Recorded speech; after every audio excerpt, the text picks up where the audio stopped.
Assalamualaikum warahmatullahi wabarakatuh.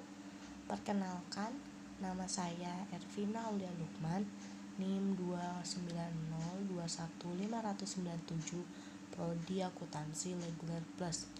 Di sini saya akan menjelaskan tentang demokrasi untuk memenuhi tugas ujian akhir semester Gasal.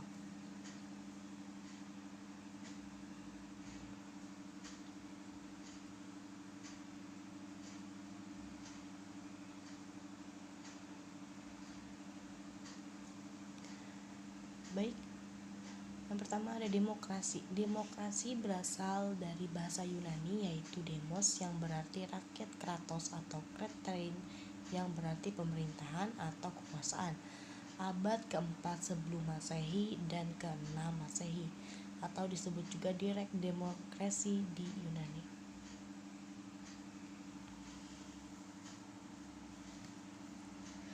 Dalam perkembangannya, demokrasi secara langsung mulai sulit dilaksanakan karena yang pertama, tidak adanya tempat yang menampung seluruh warga yang jumlahnya cukup banyak.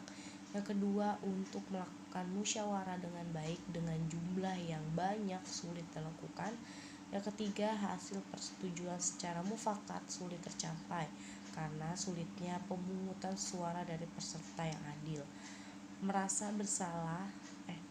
Masalah yang dihadapi oleh negara semakin kompleks dan rumit sehingga membutuhkan orang-orang yang secara khusus berkecimpungan dan melestarikan masalahnya.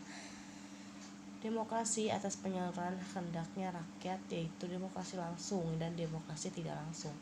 Untuk negara-negara modern, penerapan demokrasi tidak langsung yang dilakukan karena alasannya penduduk selalu bertambah sehingga pelaksanaan musyawarah pada suatu tempat tidak memungkinkan.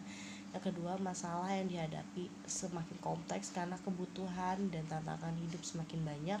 Yang ketiga, setiap warga negara mempunyai kesibukan sendiri-sendiri di dalam pengurus kehidupannya sehingga masalah pemerintahan cukup diserahkan kepada orang yang berminat.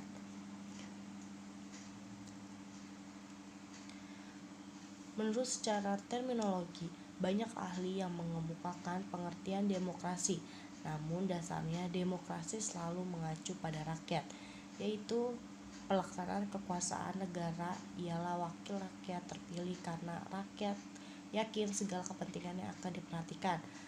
Dan kedua, cara pelaksanaan kekuasaan negara dengan senantiasa mengingatkan kehendak rakyat dan memenuhi kehendak rakyat.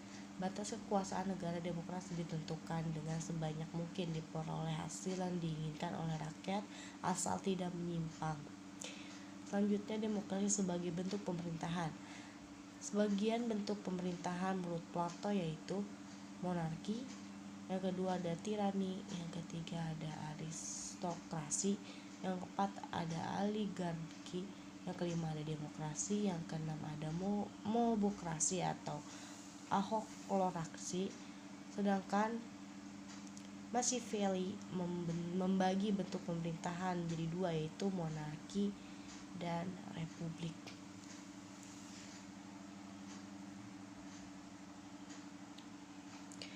Demokrasi sebagai sistem politik.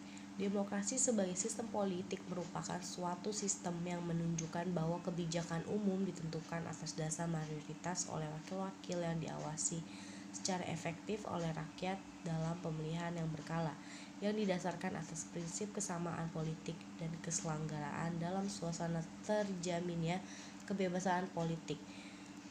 Ucap Harry B. Mayo. Segitu aja penjelasan dari saya, kurang lebihnya mohon dimaafkan dan mohon dimaklumkan. Wabillahi taufiq wal hidayah. Wassalamualaikum warahmatullahi wabarakatuh.